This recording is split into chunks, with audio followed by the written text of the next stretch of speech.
Today we are working on this ripple crochet or chevron.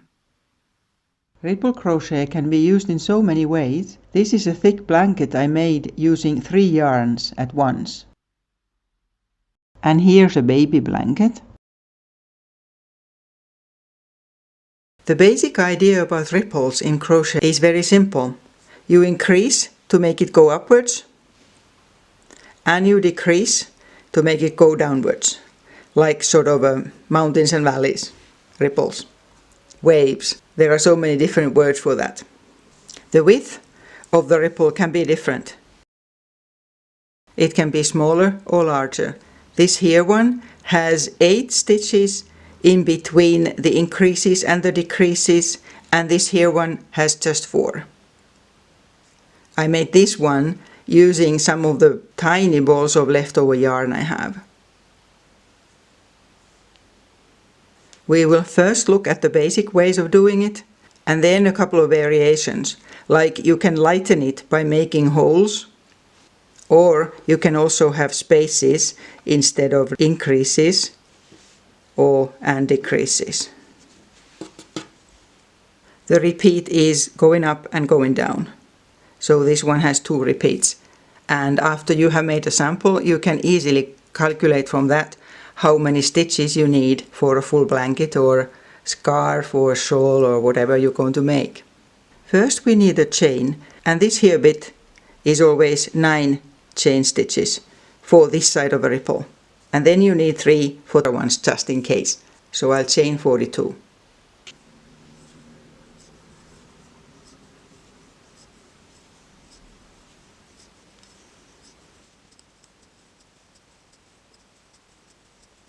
Now I have a bit over 40. This is all done in double crochets using the American crochet term, treble in British terms. The first 3 stitches count as 1 double crochet. So a double crochet into the 3rd stitch from the hook.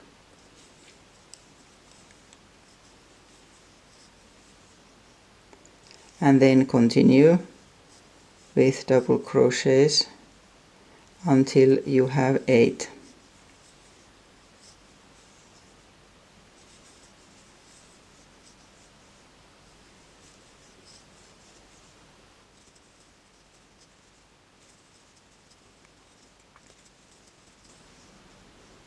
Here's 8, counting the chains in the beginning, and then what we need is 3 double crochets all in the next stitch.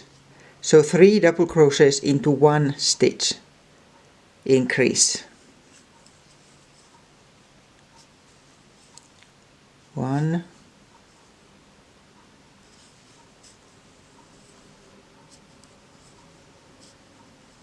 2, and 3.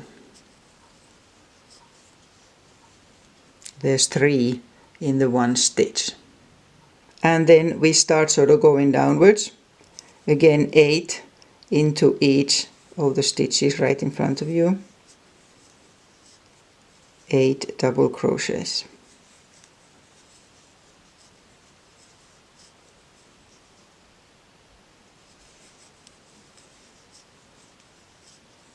Here's 8 after the increase, and now we're going to decrease by crocheting 3 double crochets together.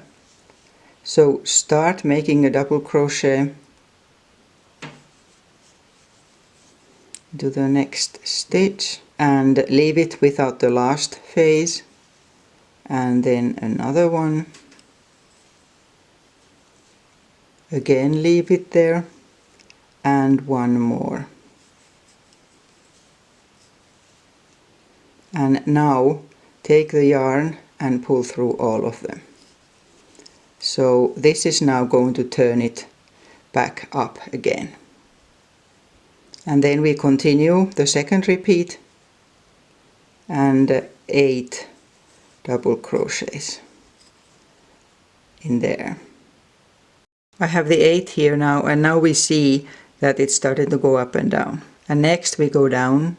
So again we increase 3 in this here next stitch. There. 3 double crochets in the 1 chain stitch. And then this is the last bit for this here sample now, and it is a little bit different because we need to make sure that the sides go upwards and it doesn't start spreading outwards. So what we will do, we'll crochet the last of these 8 together, so the 7th and the 8th, we'll crochet them together. But first crochet 6 after the increase.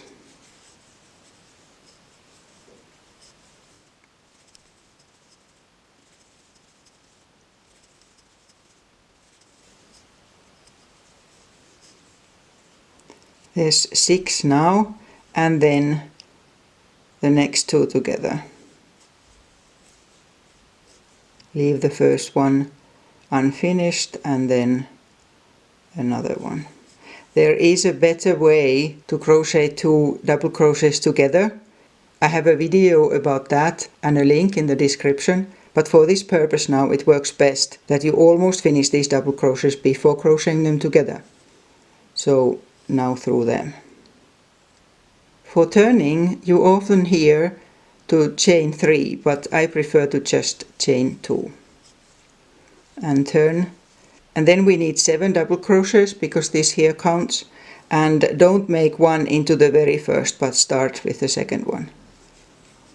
So 8 again, and that should bring us so that the next stitch after these 8 is the middle one of those 3 where we increased in the previous row.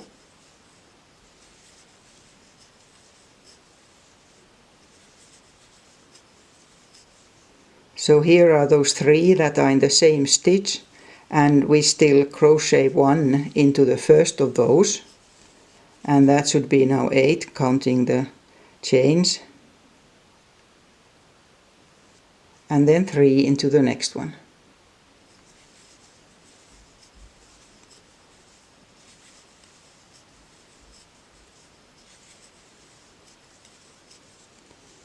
Here. And then we continue towards this here, could call it the valley, the bottom bit, 8 again. That's 8. And now we have stitches in front of us that the first one is just a double crochet, and then we have the one where we crochet 3 together and then an ordinary one. And what we do now, we crochet 3 together using these here next 3 stitches.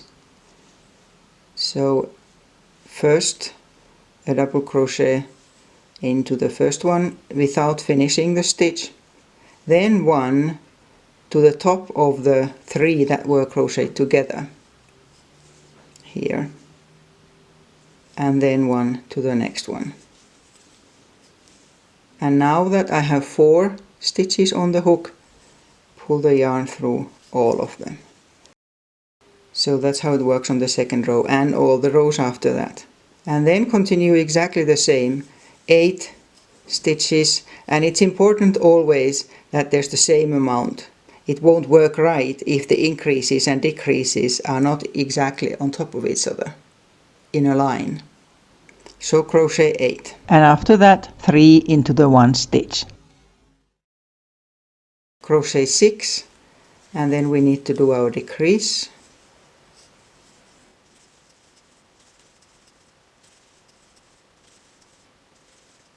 That's 6, and then the last 2 together. But now that we are changing color, it's always best to change color before the last stage of a stitch. You get a tidier color change. So I'm leaving these 3 on the hook now and then taking a different color yarn. Just putting it on my hook and then pulling through. And then continuing with this here yellow-green color. And then the next row just the same. Chain 2 and a stitch into the one after the first one.